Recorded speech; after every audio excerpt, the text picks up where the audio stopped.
Perkenalkan, nama saya Queen. Nama saya Lani. Saya Jordan. Dan kami dari kelompok 9. Hari ini kami akan membahas 2 surat dalam kitab perjanjian baru, yaitu surat 1 dan 2 Timotius. Nah, tunggu apa lagi? Yuk kita simak bareng-bareng. Nah, teman-teman semuanya harus tahu nih kalau surat 1 dan 2 Timotius itu dituliskan oleh Rasul Paulus untuk murid rohaninya, yaitu Timotius. Dan kedua surat ini termasuk dalam surat pastoral loh teman-teman. Jadi teman-teman juga harus tahu nih, tujuan utama Rasul Paulus menuliskan kedua suratnya tersebut adalah untuk memberikan arahan kepada Timotius sendiri selaku pemimpin jemaat Efesus pada saat itu, khususnya dalam mengatur kehidupan gereja dan juga menghadapi ajaran-ajaran sesat. Namun Carson dan juga Mo itu memerincikan kembali tentang surat 1 Timotius itu bertujuan untuk tata tertib kehidupan gereja dan juga kualifikasi pemimpin. Sedangkan untuk suratnya yang kedua itu lebih berfokus kepada pribadi yang itu tetap setia pada pelayanan meskipun dalam keadaan sulit sekalipun. Jadi teman-teman, pada saat itu jemaat di Efesus itu sedang menghadapi tantangan, yaitu berupa munculnya beberapa guru-guru palsu. Mereka mengajarkan spekulasi tentang hukum Taurat, mitos-mitos, serta praktik asketisme yang tidak tepat. Hal ini menimbulkan perdebatan pada mereka. Dan itu tuh tidak sehat teman-teman. Karena mereka itu menghadapi kesombongan rohani dan kekacauan dalam kehidupan jemaat.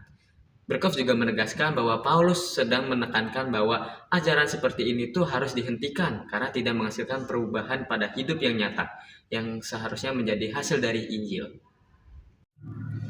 Nah, teman-teman, dalam surat 1 dan 2 Timotius ini terdapat 3 keunikan pengajaran teologis yang dapat kita lihat dari yang pertama itu adalah Injil yang mengubahkan. Itu ada pada 1 Timotius 1 ayat 5 dan ayatnya yang ke-15, bahwa di situ tuh tertulis bahwa Paulus menegaskan bahwa tujuan dari Injil itu bukan sekedar pengetahuan atau perdebatan, melainkan menghasilkan kasih yang lahir dari hati kita yang murni dan iman yang tulus.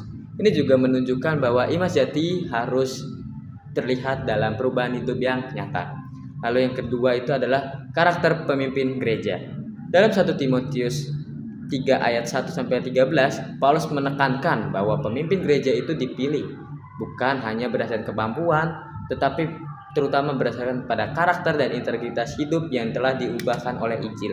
Lalu yang ketiga adalah otoritas kitab suci. Dalam 2 Timotius 3 ayat 16 dan 17, Paulus menyatakan bahwa seluruh kitab suci itu dihilangkan oleh Allah dan berguna untuk mengajar, menyatakan kesalahan, dan memperbaiki kelakuan dan mendidik dalam kebenaran. Karena ini menunjukkan bahwa kitab suci itu menjadi dasar bagi kehidupan kita dan utama di dalam iman dan pengajaran gereja. Pengajaran pelayanan. Nah, dari penjelasan sebelumnya, kita bisa mendapatkan nilai-nilai yang bisa kita terapkan dalam pendidikan Kristen kita di TC. Apa aja sih sebenarnya? Yang pertama, kita harus melakukan perubahan secara nyata, bukan hanya sekedar tahu. Misalnya, guru di kelas mengajarkan tentang kasih, dan dia harus mencontohkan kepada anak muridnya. Kedua, terkait dengan pemimpin efektif, bukan hanya dibutuhkan soal kemampuan saja, pasti butuh integritas dan juga karakter yang kuat. Ketiga, terkait dengan firman Tuhan yang diajarkan, diharapkan bisa membimbing dan mengajar kita kepada hal kebenaran. Sejumlah studi perjanjian baru menunjukkan bahwa perlunya transformasi hati, bukan hanya terkait dengan doktrinal. Jadi transformasi hati ini harus dilakukan secara terus-menerus. Jadi kesimpulan yang bisa kita dapat dari video ini adalah bagi setiap orang yang percaya ataupun dipanggil, dituntut kesetiaannya untuk melakukan segala hal, seperti yang kita contoh dalam kitab Timotius. Nah, gimana nih teman-teman setelah melihat video penjelasan tentang kisah yang super seru dan juga keren ini? Pastinya lebih ngerti soal kitab 1 dan 2 Timotius. Nah, tapi teman-teman jangan lupa ya membaca ya kisah ini di Alkitab kalian masing-masing ya teman-teman. Thank you for watching. See you and bye-bye!